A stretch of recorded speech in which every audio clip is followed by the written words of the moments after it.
pretty embarrassing. We'll be covering all bases today, from dumpster diving royalty to one guy who actually lives in a dumpster, and one woman who's so cheap that she literally cooks lasagna in her dishwasher. Yeah, stay tuned for more on that as we check out the world's most extreme cheapskates. Stephanie Bennett. To kick us off, let me present to you a woman named Stephanie Bennett. Introduced to the world via the home of trashy reality TV, the TLC network. Back in 2011, TLC debuted its now classic show, Extreme Cheapskates, taking a peek into the lives of people who'll stop at nothing to save a buck. Stephanie was chosen among these tight-fisted folks for good reason. Despite working a well-paid job at a doctor's office, Stephanie loathes nothing more than spending her hard-earned cash. So much so, she has a bunch of bizarre rituals which she claims save her a fortune. It's true that the small things add up, which is why Stephanie doesn't believe in buying cotton wool balls for removing her makeup and nail polish. After all, why spend like $2 on cotton balls when you could use the lint from your dryer for free? And if you think that's strange, I'm only just getting started. While for most of us, shower time is an opportunity to relax as we lather up and perhaps belt out some of Celine Dion's greatest hits, in Stephanie's house it's quite literally a military operation. That is, she and her boyfriend first briefly splash their bodies, then shut off the water, lather up with suds, and then quickly rinse off, aka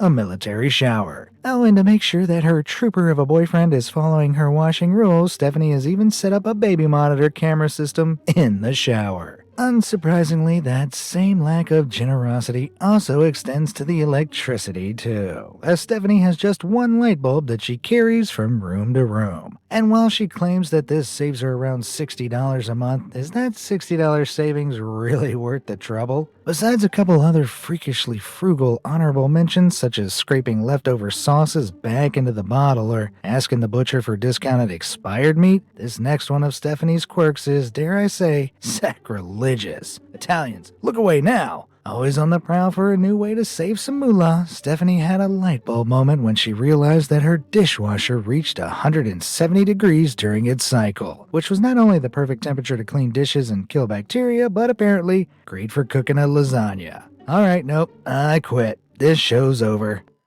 Alright, if I must continue. After preparing her lasagna, Stephanie would wrap up the casserole dish in aluminum foil, to protect it from being blasted by jets of dirty dishwater, and allegedly cook it, all the while cleaning the other dishes. It sounds totally unbelievable, and trust me, we'll get into the nitty-gritty of just how real or not TLC's Extreme Cheapskates show is a little later. But here's the thing, it pains me to say, but the dishwasher lasagna is actually legit. Technically, as long as you ideally pre-cook any meat in your meat sauce, it is possible to cook lasagna in the dishwasher. Mythbusters themselves tested and confirmed that it was viable, if a little mushy. But that doesn't mean you should now, does it, Stephanie? What next? Washer dryer spaghetti?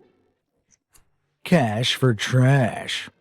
They say one man's trash is another man's treasure. I mean, check out this mattress I found just lying on the sidewalk, and I'm not alone in my trash cycling. As a 2017 survey amongst U.S. citizens found that 44% of participants would consider or already have dabbled in the art of dumpster diving. And hygiene and safety aside, it seems there are plenty of riches for the taking. Enter the dynamic duo Veronica and Liz. Who are these two lovely ladies, you're asking? Well, they're professional dumpster divers. Yep, you heard that right. Scavenging dumpsters far and wide, this dumpster double act sell on their findings and, according to them, rake in around $4,000 to $5,000 a month each. That's a potential collective annual income of $120,000 just from selling trash. Sure, it sounds impossible, but Veronica and Liz assure that beyond the trash and trinkets, there are plenty of high-value items discarded, such as designer goods, antiques, and custom furniture pieces. With lucky finds also including high-quality appliances, these treasures can bring in anything from $300 to $1,000. Not a bad day's work, right? But it's actually harder work than you might imagine. In order to get the creme de la creme trash, the dumpster duo travel from city to city, typically targeting affluent neighborhoods or college accommodation areas when it's time for students to move out, and it often requires working the night shift from 10 p.m. until 3 a.m. Similarly, with quite a literal taste for trash is Sophie Jules Anderson, who gets the majority of her food from trash cans. Yep, targeting grocery store dumpsters, Sophie claims that most stores throw out perfectly good food for the simple reason that it's expired. However, in most cases, these are simply best before dates, meaning that the food isn't necessarily bad, just not at optimum quality. Use by dates, on the other hand, are usually an estimation of when the product will no longer be safe for consumption and may cause foodborne illnesses. Still, if a product has exceeded its use by date and you neither smell nor see any signs of spoilage, then it's at your discretion if you want to risk eating it. And hey, Sophie seems to be doing just fine all the while, only spending $88 on groceries a year, which is a pretty hefty savings when you consider that in 2023 the average U.S. citizen spent around $5,000 on groceries over the year. But not so fast. Before you go diving headfirst into the next trash can you see, you should be aware that it can be pretty risky business. Don't believe me? Well, back in 2020, 30-year-old dumpster diver Stephanie Cox from North Carolina was out late at night doing her regular rounds. Only on this occasion, Stephanie never returned home. As she trawled through the trash cans, a garbage truck innocently collected the dumpster she was inside, and well, given the hydraulic compression systems inside garbage trucks, you can probably guess what happened. It wasn't until a week later that Stephanie's unfortunately final fate was discovered at a local landfill, making her legacy a cautionary tale as to the dangers of dumpster diving. What's more, the practice is actually illegal in a lot of places, so be sure to check the legality and, of course, safety before you embark on any scavenging missions of your own.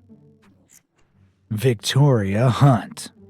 While it's easy to laugh at some cheapskates' money-saving ideas, it is, unfortunately, the only way some people can make ends meet. Victoria Hunt, however, is not some people, but rather a literal millionaire. And after also appearing on TLC's Extreme Cheapskates, she proved that there is no length she won't go to in order to save her dough. Representing Columbus, Ohio, Victoria has a few, interesting ideas when it comes to budgeting. For instance, while the average U.S. household spends around $73 on their monthly water bill, Victoria parts with just $20. How? Well, believe it or not, Victoria has never used her shower. Well, she's an avid gym goer anyway, so why not make every penny count and do all her showering there? She also tracks how much energy each appliance in her house uses, so much so her freezer is on a 12-hour on, 12-hour off setting. Considering how she regularly brings home food from dumpsters out back of her local bakery, I don't imagine she's all that concerned about her food going bad. But there is one habit of Victoria's that is completely unforgivable. Pains me to say it, but Victoria literally pees in a jar to save water on flushing. Yeah, I wish I were lying. I mean, imagine forcing yourself to squat over a tiny jar every time you pee and it's saving you only $10 a month. Oh, and you're also a millionaire. But this dual-purpose jar, it seems, enables Victoria to collect her urine and drizzle it over her compost piles in the yard. I mean, sure, the phosphorus, potassium, and nitrogen in urine might make it good for plants, but Victoria, have you thought about those plants' feelings? The disrespect. But what do you think to millionaire Victoria's frugal ways? Savvy or absurd? Let me know your thoughts down in the comments. Dumpster dweller. Ah, London, rich with history and culture. It's no wonder that it's one of the most iconic capitals in the world. However, if you want to live there, well, that's where things can get pretty pricey, which of course doesn't bode well for the average cheapskate. So with that in mind, allow me to introduce you to 28-year-old Harrison Marshall, who pays just £50 a month when the average rent in the city is £2,100. How is that even possible? Well, it's simple. Just live in a dumpster. No, seriously, Harrison literally lives in a dumpster, or in what the British call a skip. It all began when he couldn't find anywhere reasonable to live in the major city, prompting him to think outside the box, or rather, inside the box. Having shelled out £4,000 to purchase, expand, and decorate the dumpster, which was of course thoroughly cleaned, he transformed it from shabby to chic, which he documented on his Instagram page, The Skip House. With a space to eat and sleep, plus the ability to literally move house when needed, Harrison's humble abode has everything he needs. Well, all but running water or a bathroom. Thankfully, a porta potty stands nearby, donated by fans of the project, and the neighborhood gym provides facilities for showering. Clearly, Harrison is saving thousands a year by living in a glorified trash can. But given that technically prisoners have better amenities, is it really worth it? Melody Rose. Now, the only thing cheaper than a cheapskate is a hillbilly cheapskate. Yep, meet Melody Rose, who in her own words is a hillbilly cheapskate, and is another star of TLC's Extreme Cheapskates. Living in a trailer with her husband and 2 teenage sons, let's just say they're a very close family. After all, Melody forces them all to share the same cold bath. Haha. Okay, so none at the same time, but nonetheless the same water, which is pretty evident considering the water looks like it's inhabited by a swamp monster. But should they be feeling particularly fancy and want a hot soak, very modern I know, well, Melody boils the water on an open fire and fills up a big old rusty tub out in the yard. 4 seasons eat your heart out. But not only do they bathe in a somewhat medieval way, they poop like it too, as Melody also has a strict no toilet paper rule. However, they don't go without wiping. That would be barbaric. No, they use newspaper. And to make matters worse, they keep a bag full of these crap-smeared papers next to the toilet and burn them in the yard once it's full. Nothing quite like gathering around the backyard poop fire. And when it comes to dental hygiene, Melody also goes to extreme lengths. Now granted, dental work fees can be expensive. However, removing your own teeth with a hammer and chisel like she proudly proclaims to have done is certainly not advised. But beyond the bathroom, Melody also saves energy by having a handheld lantern as the home's only light source. Not only that, but all laundry is done by hand and chilled foods are kept in a hole in the yard. But perhaps the weirdest thing Melody does to save money is force the whole family to share one bed like Charlie Bucket's grandparents. There are other bedrooms, but they're blocked off to, quote, save on heating and cooling. Yeah, all I'm gonna say is, having once been a teenage boy myself, let's have a moment of silence for her sons. Now, it's pretty hard to believe that anyone would truly live like this, so it's hardly surprising that the credibility of this reality show has time and again come under fire. But while you might be inclined like I was to believe it's entirely fake, it seems that the people are actually real despite some reality TV exaggeration. They're not just actors. In fact, the hillbilly cheapskate herself, Melody, was later interviewed by her local newspaper, who not only confirmed she was real, but that she had bad things to say about the show. Melody claimed that while she is a proud cheapskate, about 90% of what was portrayed on the show was actually false. And just for the record, she'd like people to know that, contrary to popular belief, she and her family do not wipe their butts with newspaper. The producers reportedly asked her to imply the more extreme stuff like that, seemingly telling her that if she did, the show would rake in more viewers and she might be able to get her own TV show. Sounds kinda messed up, right? By contrast, our PJR amigo, Victoria Hunt, was interviewed separately from the show and actually proudly confirmed a lot of the strange behavior she exhibited on the show. Various other participants have also given interviews where their impressions of the show range from it being pretty honest to manipulative and deceptive on the parts of the producers. So looks like, as is often the case with reality TV, the wacky show was a mixture of grains of truth and moderate exaggeration, with the occasional total lie sprinkled in. Seems those pesky TV networks will stop at nothing for views. And on a totally unrelated note, here I am on bended knee asking you to go ahead and show my like and subscribe button some TLC.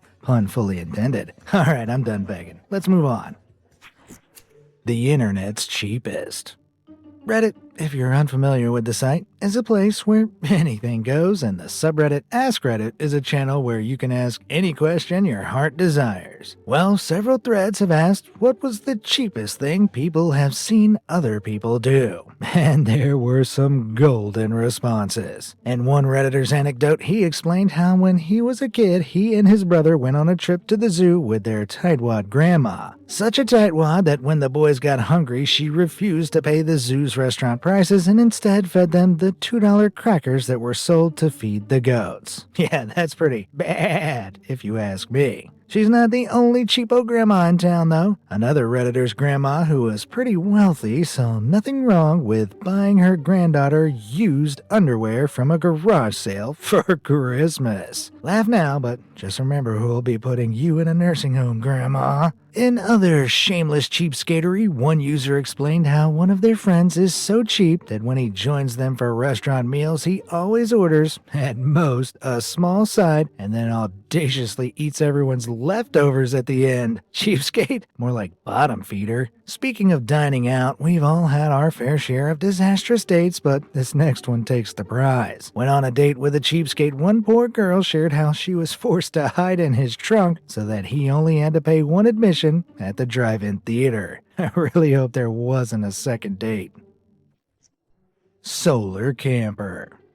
As we've seen, rent prices around the world have skyrocketed in recent years, and these prices have quite literally driven one creative New Jersey cheapskate out of the rental market into living in his car. Meet Arslan, a medical technologist from the US. On his TikTok and YouTube channel, he shares the fascinating details of how, by living in a number of cars for over a year, he's managed to save tens of thousands. And while the thought of living in a car might be enough to send your average claustrophobe haywire, Arslan surprisingly has a pretty decent setup. Take a look for yourself.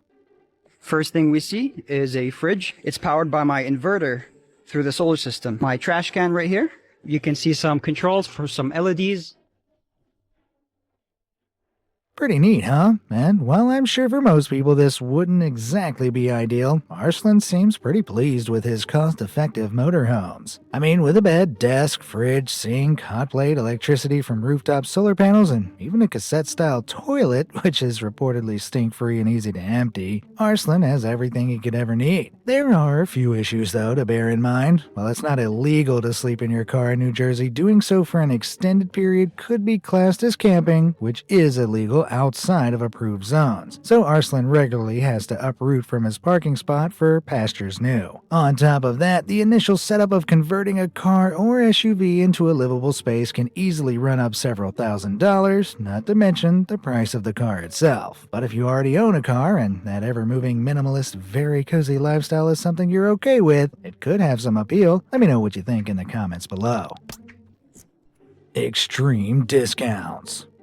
We all love a freebie. Heck, I once knew a guy who would dress up in different disguises to get unlimited free samples at the grocery store. It was me. I was that guy. Anyway, a great way to get some freebies is the art of couponing. And well, there are some people who've taken this to the extreme and devised genius ways to swipe thousands of dollars worth of goods for next to nothing. Meet Siobhan, third-generation couponer who appeared on another classic TLC show, Extreme Couponing, where she was seen continuing a tradition of her ma and Meemaw. This ancestral penny pinching is so serious that Siobhan literally inherited a huge collection of non-expiring coupons from her late grandmother, continuing her bargain hunting mission posthumously. Thanks to her grandmother's teachings, Siobhan now has a hefty stockpile of goods worth $60,000, which, thanks to the power of coupons, she claims to have only spent $800 on. Flaunting her couponing prowess in one televised shopping trip, Siobhan snatched over $1,400 worth of groceries for just $21.23. Man, the cashier responsible for scanning all those coupons must have been at risk of a sprained wrist. But speaking of extreme savings these days, so long as you're happy to give away all your personal data on their loyalty websites, many shops, cafes, and eateries might just give you a little treat on the house for your birthday. Totally worth it, right? Well, YouTuber Zach Alsop decided to take full advantage of this scheme and put it to the test when he faked his own birthday. With the aim being to get as many freebies as possible, Zach paraded around central London donning his birthday regalia and claiming whatever he could. So how successful was Zach's birthday scam? Well, impressively, he managed to rake in 2 cookies from Subway, a cake from Costa Coffee, a bunch of free treats from Greg's Bakery, a donut from Krispy Kreme, a drink from Cafe Nero, chicken nuggets, and a banana from Leon, nachos from Chipotle, a cocktail, a glass of bubbly and a burger, and a free session of ice cheapskating. Not a bad haul, right? I mean, especially considering the value of his items came to a total of £87 and 89 pence, all completely free. That's quite literally a steal. While some might call it cheap, I personally think it's a stroke of genius. And to quote Zach directly, fake birthdays equal profit and extortion.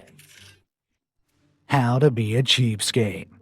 Let's move on now to a quick-fire round of do-it-yourself cheapskate ideas from the interwebs that you can carry forward into your own life, albeit with varying degrees of effectiveness. For starters, check out this Aussie guy who went viral for his cheap grocery store hack.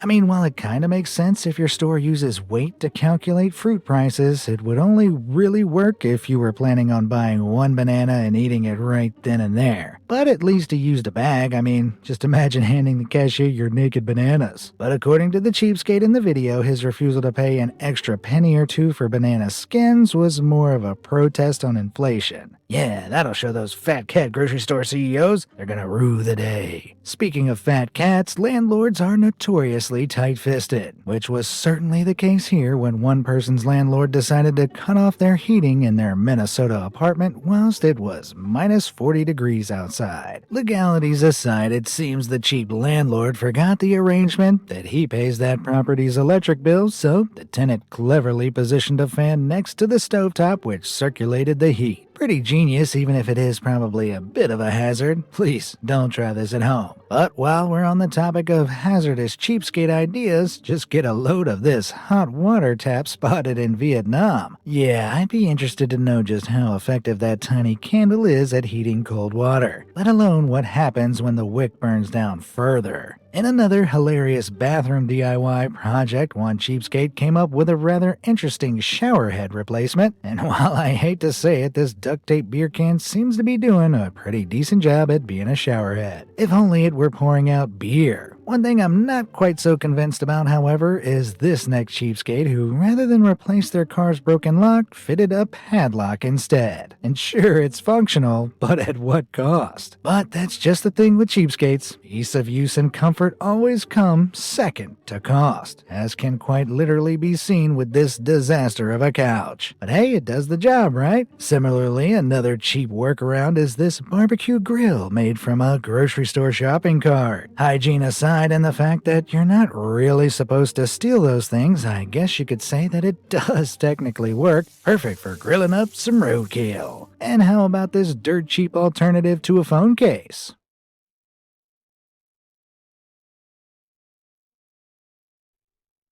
Yes, you're correct in thinking this would be absolutely useless at protecting the phone if dropped, but it's just so cheap. Functionality is not a word synonymous with this next cheap contraption either, which was spotted on Facebook Marketplace in Oklahoma. For the not-so-cheap price of $69 and listed as used roller skates, I'd be interested to know who on earth used these monstrosities. I mean, if a pair of rubber boots taped to some office chair wheels can pass as roller skates, then surely I can pass for Leonardo DiCaprio, right? Right. Moving on, and taking thriftiness to its most uncomfortable extreme, we have this toilet paper splitting machine from legendary YouTube inventor Household Hacker, which takes one roll of 2-ply and divides it into 2 rolls of 1-ply.